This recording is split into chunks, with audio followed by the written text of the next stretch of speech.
When Igor Sikorsky first flew his helicopter in 1910, he dreamed that it would be used as an everyday mode of transportation. He dreamed that it would be used for simple trips. And there's footage of him flying his helicopter, going to deliver groceries to his wife.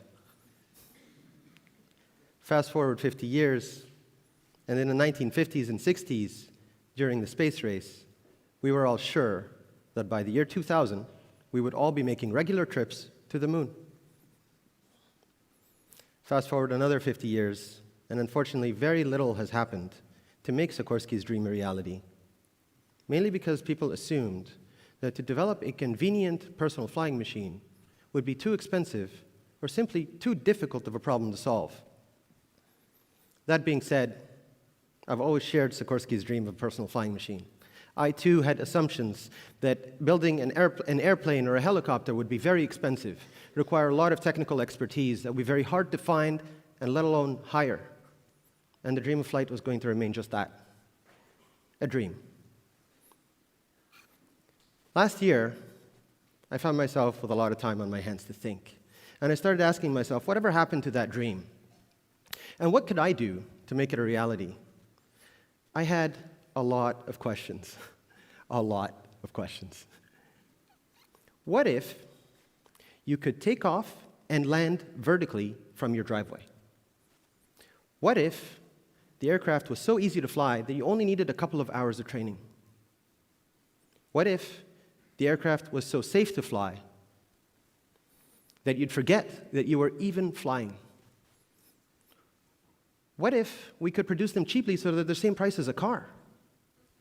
What if a small company could produce a convenient vertical takeoff and landing flying machine as opposed to waiting for GM or Boeing to develop it? What if I could build it? I became very curious and fixated on what that flying machine would look like. Of course, I had more questions that I could answer on my own. So I started looking for my team, starting with aerospace engineers.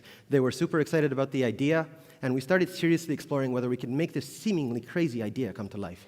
We just had a few minor challenges. We knew that we had to make it mechanically simple if we were going to keep the cost down. That meant no tail rotor and no cyclic pitch control. This is a traditional control system of helicopters. We also knew that we had to make it as safe as possible. That meant no exposed moving parts and multiple power systems, so even in the worst case scenario, it doesn't fall out of the sky.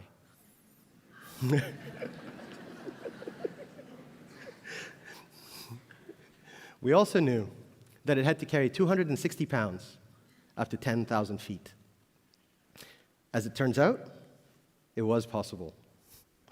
When I saw the first 3D concept, it was super ugly. But to me, it was the most beautiful thing that I've ever seen.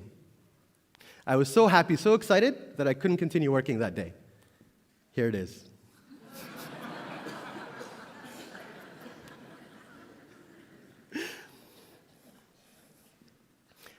Other members of the engineering team started coming together. And up until this point, all that I had needed from my team were just some calculations and some design drawings. But now I needed to figure out how to build this thing. So I needed an aerospace certified composites expert. Those guys are everywhere, right? I had no idea where to start looking. So I put an ad on Kijiji.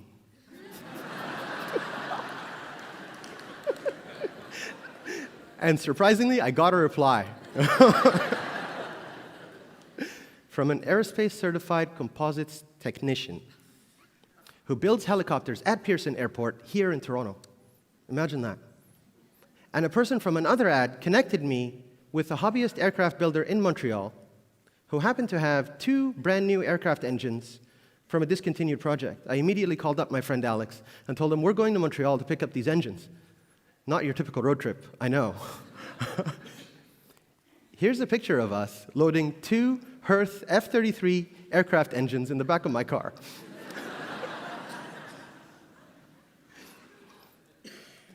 To date, there have been some attempts at making personal flying machines. Some of you might have seen the Jetman flying around the tallest building in Dubai, or the Jetpack or even the flying car. But unfortunately, they don't solve the problem that would make them convenient for everyday use. They either cannot be launched from the ground or still require a runway to take off and land. In case of the jetpack, can only fly for 30 minutes and has one engine. We've taken into account all these shortcomings when designing our personal flying machine.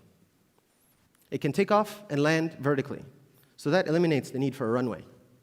It's only 6 feet wide, so it will fit in your garage. It has 2 running engines, so even in the worst case scenario, one engine is powerful enough to carry you down to the ground safely. It also has a parachute, so if you're above a certain height and you do have an engine failure, the parachute will deploy, carrying you down to the ground safely. And unlike traditional helicopters that have many more moving parts that are very complex and require a lot of periodic inspection and replacement, our helicopter is mechanically simple. And above all, it weighs less than 254 pounds, which classifies it as an ultralight. That means less licensing is required. So here's where we're at. We finished our design drawings and calculations, and we started making the parts. And just to let you know, everything has to be made from scratch, except the engines. Here's our rotor molds, our duct molds, our engines, and our first gear blanks. And this is the latest version of the design. And we're scheduled for a prototype test flight mid-2016. From there, we will work with Transport Canada, the Canadian FAA, to put it through a complete and thorough testing procedure. Our plan is to start testing and selling unmanned drones until we feel comfortable putting a person in it. But we're very close.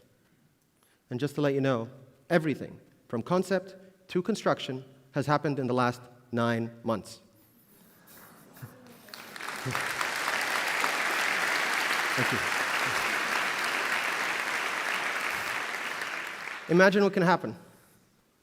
Imagine an automated sightseeing flight over the Grand Canyon without needing to know how to fly. Imagine rescuing people out of disaster areas quickly, safely, and cheaply. Imagine if people started commuting in their own personal flying machines. What would that mean for our city infrastructure? What would that mean for our highways and transit systems that are straining under pressure today? Imagine what that would mean for our time. What other problems could we finally focus on? It's all possible. We just need to rethink what is possible when it comes to personal aviation. Thank you.